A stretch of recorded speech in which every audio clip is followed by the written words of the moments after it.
मुझे भारत के एक वैज्ञानिक हुए बहुत बड़े व्यक्ति प्रोफेसर जगदीश चंद्र बोस की एक छोटी सी घटना आपको सुनानी है। आप जानते हैं प्रोफेसर बोस का काम क्या था? उन्होंने आधुनिक जगत में यह सिद्ध किया कि पेड़ पौधों में जीवन होता है और उनकी इसी खोज पर उनको नोबेल पुरस्कार मिला। जब वो ये प्रयोग कर रहे थे कि पेड़ पौधों में जीवन होता है, तो उन्होंने अपने हाथों से लिखे हुए लेखों में ये कहा है कि मैंने मेरे घर में कुछ पौधे रखे, आधे आधे उनका बंटवारा किया, एक हिस्से में कुछ पौधे, दूसरे हिस्से में कुछ पौधे। अब प्रोफेसर बोस क्या करते थे, सवेरे ही सवेरे सोकर उठें तो एक हिस्से के पौधों को जाकर गालियां देते थे। तुम नालायक हो, निकम्मे हो, नकारा हो, तुम्हारा रंग अच्छा नहीं, रूप अच्छा नहीं, तुम्हारे अंदर कोई गुण नहीं है, तुम ऐसे हो, तुम वैसे हो, सब गालियां देना। और दूसरी तरफ के जो पौधे थे उनको वो प्रशंसा करते थे, तुम बहुत अच्छे हो, बहुत सुंदर हो, तुम्हारे गुण बहुत अच्छे हैं, रूप रंग बहुत अच्छा है, तुम तो गुणों की खान हो, ऐसा ऐसा रोज बोलते थे।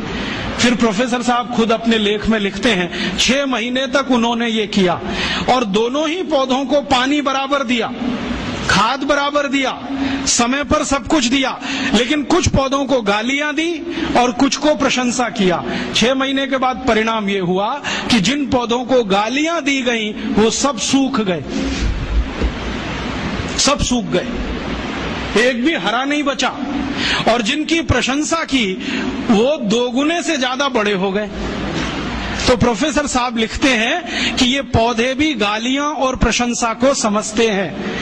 अब इसको मैं समझाता हूं आज के हिसाब से।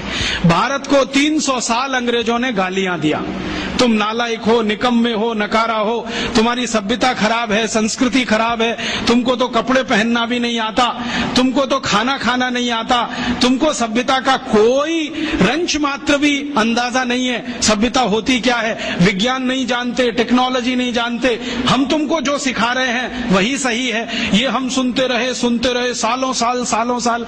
भाई साहब, जब 6 महीने में पौधे सूख गए तो 300 साल में ये भारत भी सूख गया। और इस सूखे हुए भारत ने अपने आत्मसम्मान और स्वाभिमान को इतना गिरा दिया कि हम मानने लगे कि जो कुछ हमारा है वो सब बेकार है, दकियानूसी है, इसमें कोई तथ्य नहीं है, कोई विज्ञान सम्मत कुछ नहीं है, और जो यूरोप से आ रहा है वही अच्छा है, वही ताकतवर है।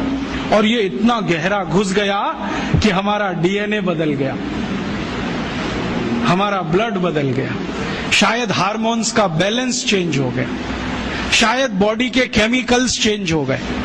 और ये इतना गहरा घुसते घुसते आ गया हमारे देश के प्रथम प्रधानमंत्री पंडित नेहरू तक के अंदर, जिन्होंने पब्लिकली कहा कि आयुर्वेद में क्या रखा है, इसको तो खड्डा खोद के जमीन में गाड़ देना चाहिए, जो कुछ है वो एलोपैथी में है।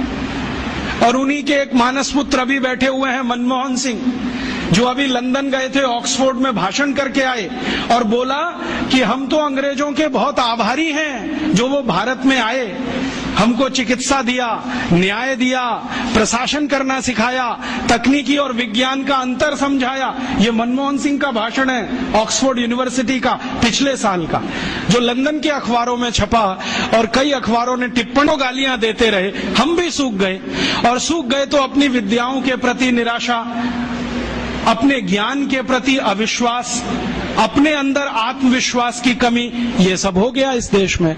और इसी के चक्कर में सब छूट गया, और वो ऐसा छूटा कि विदेशियों का शासन भी आ गया।